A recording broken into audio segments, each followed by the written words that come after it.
Brazilian-only tournaments as of late, and I'm going to be casting, or we're going to be casting them in the coming weeks. So they're going to be on the horizon here. But we have that next series. We have our second match of the night. Indeed, we do, and we are going to be kicking it off on Alcione. We're over here in the bottom left-hand corner map, swatting all the way in the bottom left. We, of course, have our red Zerg player coming out from the land of Italy, currently residing in the land of Korea.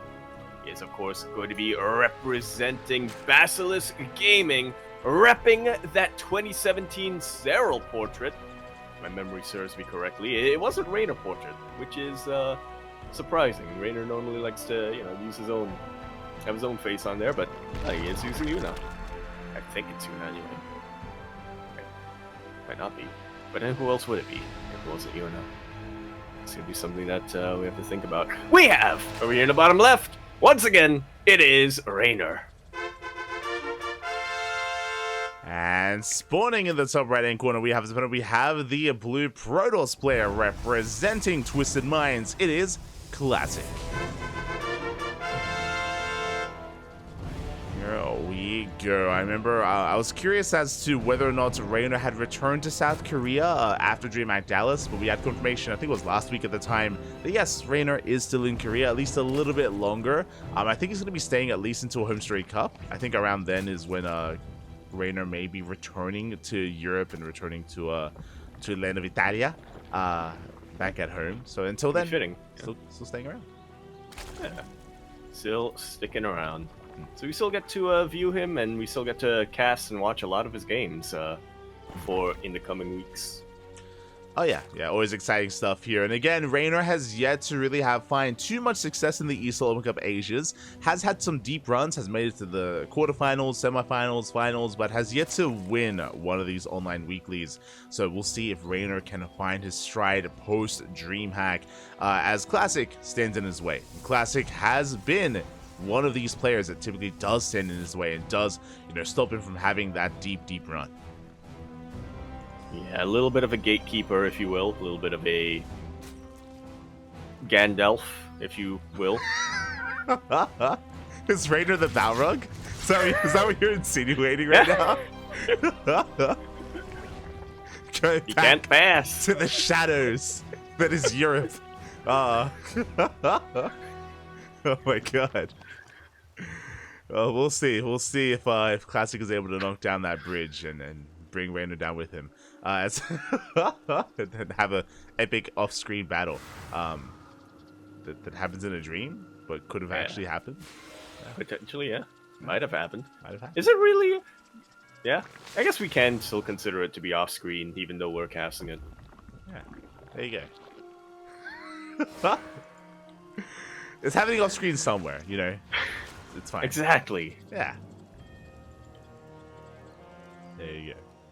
As for now, we're just settling into openers. I didn't mention before, but it was a 15-15 opener, so a very safe opener out of Reynor. Adept's going to be threatening the Shade, of course. We saw how successful Classic was with Adepts in the last game, in the last series. We'll see if he finds that success again here against Reynor. Yeah, it only takes one opening. It only takes a couple of target firings to really start one-shotting these drones one by one. We also have Oracles coming out for Classic as well. Double Oracle for the time being.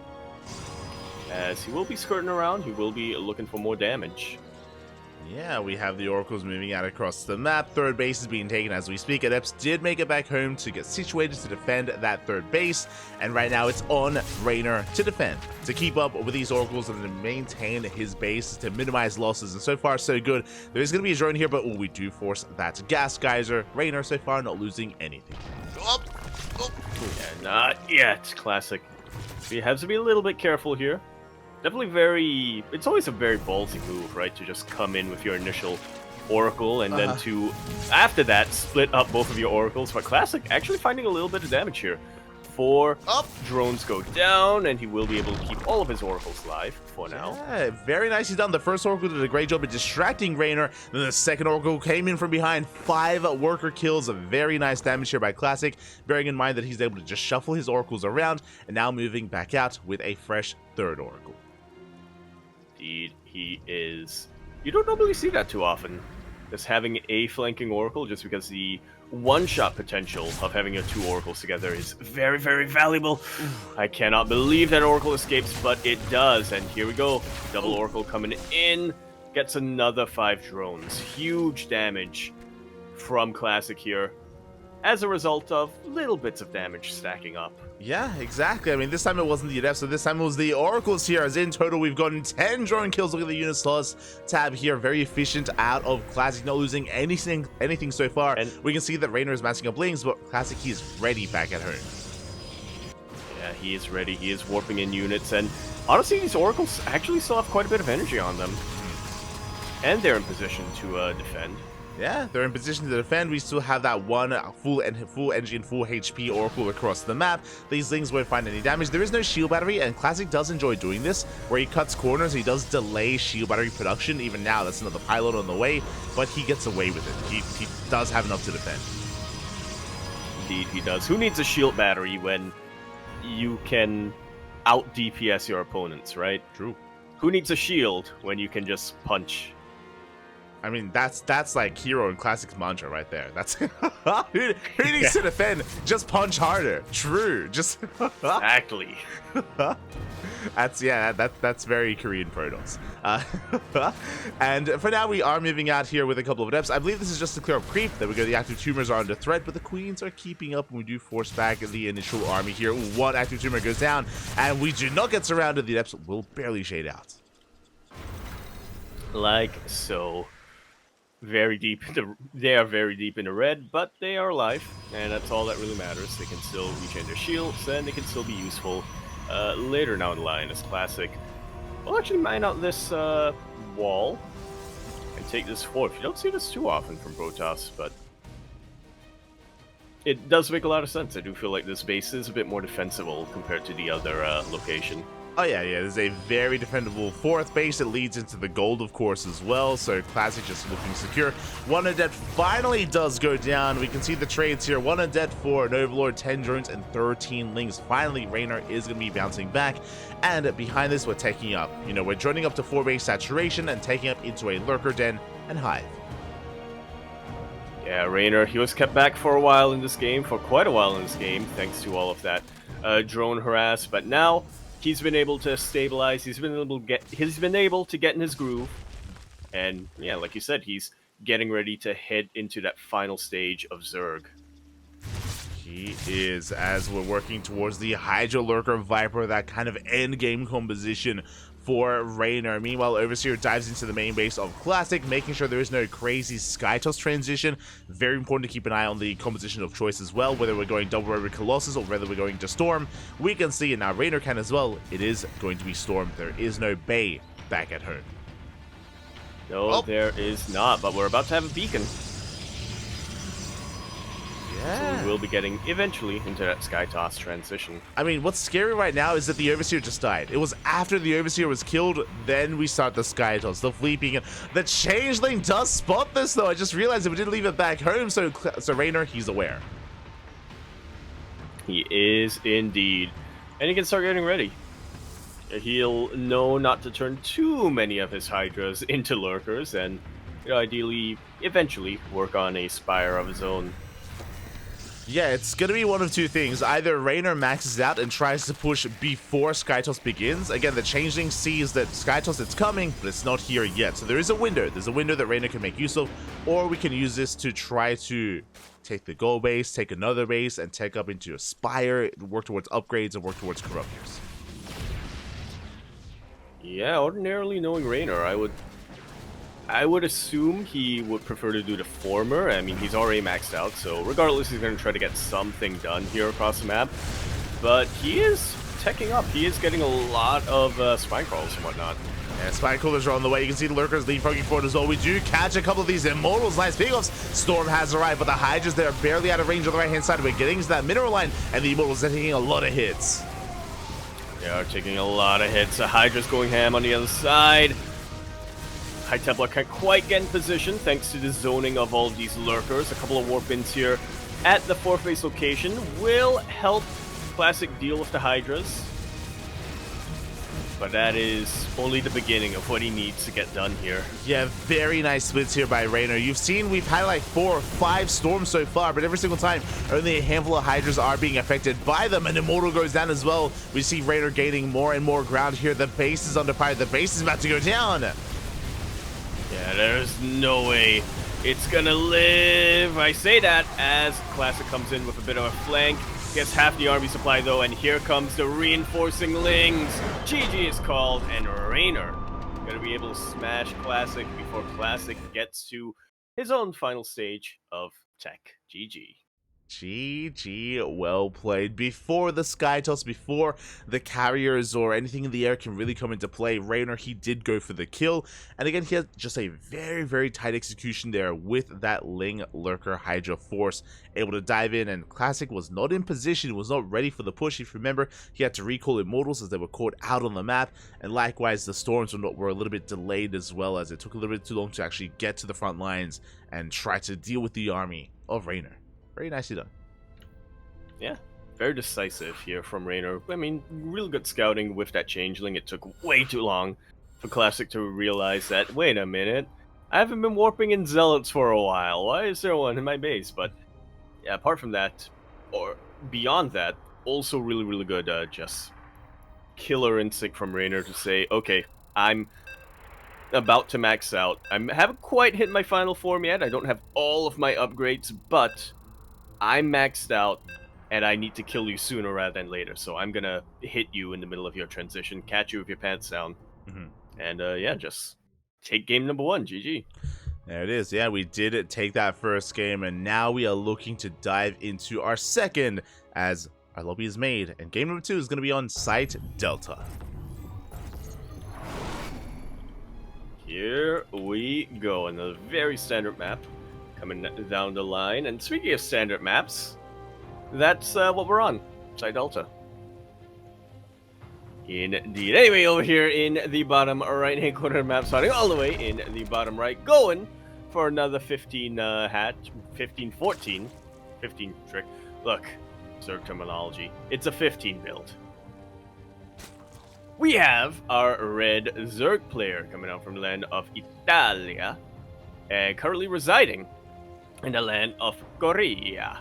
He is, of course, going to be representing his team, Basilisk Gaming, as well as going for even more of a 15 trick. He is, after taking game number 1, up 1-0 in this best of 3 series. We, of course, have Reynor. I'm putting us on to whatever the hell that was. What the hell was that, Yaku? Throwback. God. Oh, no. It's 2015 again. Calm down. Spawning at the top left corner, we have the South Korean Protoss player, the Blue Protoss, representing Twisted Minds. Down in this series, looking to bounce back. It is Classic. Shaking my head. 2015. That, I think, was actually the year I became aware of StarCraft. There you go. There you go. Oh my god. But yes, we have returned. We are now back here in game number 2, and Reynor has a nice lead. He has a very nice lead here after a very decisive game 1, going for that kill move, having the killer instinct as well to hit when he did. And we'll see how Classic will adjust here against Reynor. Again, it's going to be him up against the wall. Honestly, he had a really good start. Remember, he had a very nice start with his Stargate and Oracle Harass. It was just maybe being a little bit too greedy and just taking up a little bit too much there. And of course, being scouted, which is kind of the beginning of his downfall in that first game. Yeah,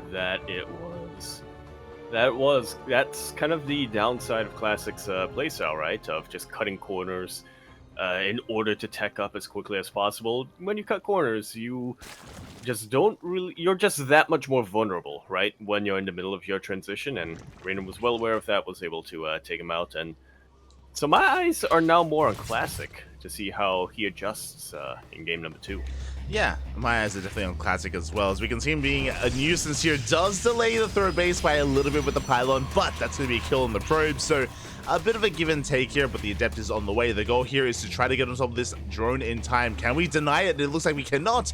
Third base gets up and running. The Adept does gamble a little bit, does end up here on the left-hand side, and does not delay the third.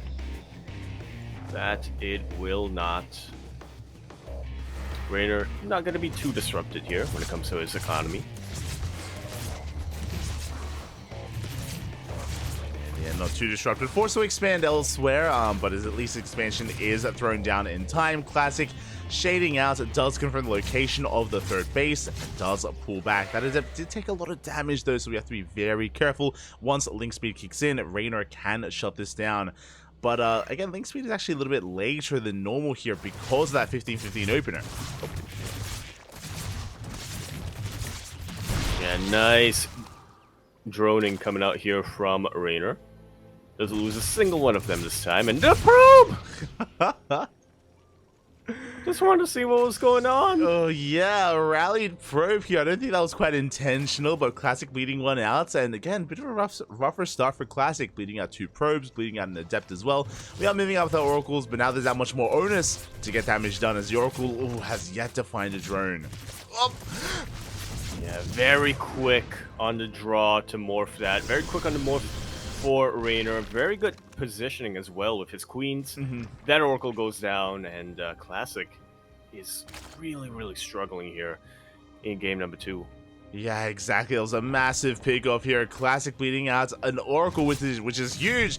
Now we're down to 1, and so far, Reynor, he's on top of this. Finally, 1 drone goes down, but we deal so much damage. Once again, the Oracle barely escapes, but Reynor, he's just so on top of this. Yeah. Feels like he's really tightened things up. He's warmed up after game number 1, and he isn't taking pretty much any damage here in game number 2. Yeah, exactly. Classic just being maybe over-eager, overconfident, but slipping up here and there. And against Reynor, you cannot slip up. Not like this. We still have 2 Oracles, and here comes our 3rd Oracle dipping in. We do get a couple of workers, and we do make up for some of our losses. But again, this still pales in comparison to what happened in game 1. And once again, the Oracle takes even more hits. Yeah, 1 more volley, and it's going to go down. Oh, no! And there's that volley. Yaku. It goes down. You had to say, didn't you? What have you done? Oh, but yes, the Oracle does get flanked. Reynor again in his groove here, shutting him down. There's 1 Oracle left. Oh my god, I almost spoke too soon. The Oracle barely does back off. There are Adepts to threaten Reynor, but again, really, we have to back off. We have to maintain ourselves, and Classic is on the back foot. Very much so, and that's worrisome. We saw how much Reynor was able to get done when he was in game number 1, when he no longer had to worry so much about losing his drones, when he was able to get into his groove, and now, I mean, Reynor's just free. He's unchained, and he can do anything he wants right now. He can drone, he can tech. He's going to be focusing more on the Roach production this time, which is an interesting adjustment.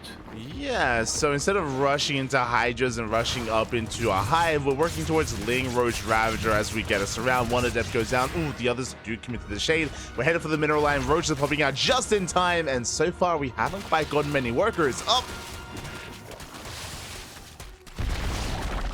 As the Adept will go down, and I think only 1 drone went down.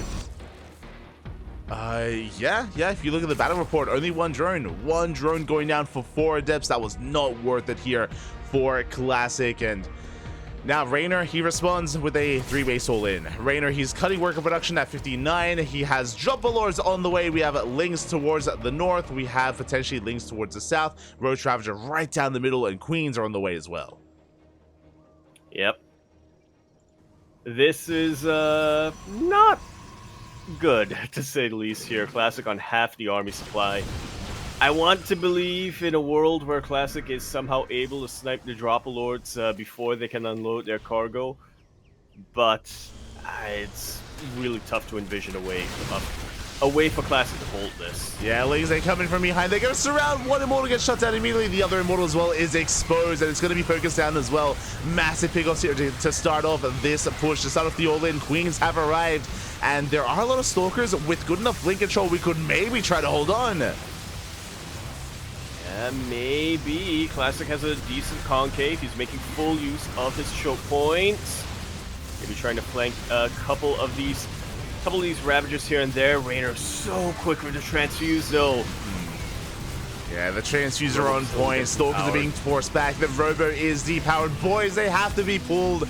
And Classic, he's up against the wall. And the Lings, they just do not stop coming. We're just rallying across the map. And Reynor, he's done it. He's broken the third. Just like so. Had a bit of a shaky start to the first game. But once he was able to turn the tables, he just looks unstoppable here in game number 2. Everything so tight.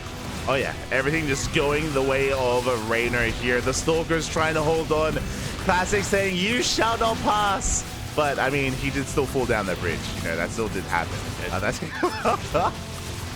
Spoilers.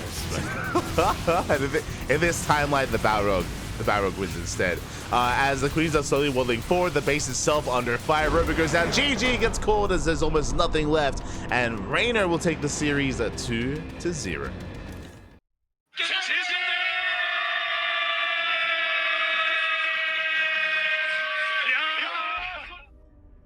GG. Very nicely done here. Oh yeah, very, very impressive play there by Reynor. GG, well played. Again, we've seen Classic, we've seen some of these Korean Protoss players time and time again knock Reynor down, you know, be the players to deny him a deep run in the ESL Open Cup Asias, but not this week. And to be fair, that's kind of what we were seeing a little bit in Game 1, right? Game 1, Classic was looking damn impressive initially with his Oracle Harass. Like, that was Classic's game to lose initially. Yeah. That was Classic's game to lose, and then he lost it. That's true. Yeah, very... Yeah, again, a little bit of a weakness of that specific style from Classic of just leaving yourself even more vulnerable in your transition. Game number 2, though, did not even look close, to be honest. Every time Classic tried to come in, Classic honestly looked a little bit flustered coming into game number 2, just because of how a lot of his units ended up just going down unnecessarily, we should say, or at moments that we wouldn't normally expect from a player of the caliber of Classic. And I mean, that rallied probe as well, I think, was just emblematic of how game number 2 ended up going. Reynor, we saw him, it was very impressive to see him come back from a deficit in game number 1. It was even more impressive in game number 2 to see what he's capable of when he isn't, you know, when he doesn't have to recover from a deficit. Yeah, exactly, right? Like, that game number 2 was Reynor just in full control, right? He was in full control of that game. He was much more comfortable, much more in his groove. You know, like, you could hear the Italian rap blaring from across the ocean. Like, you knew that Reynor was all over that. And it was very impressive stuff there out of Reynor. Very well played. Does advance on to the quarterfinals, where he is waiting for his next opponent. Yeah, that was another fairly quick series that we had on our hands here.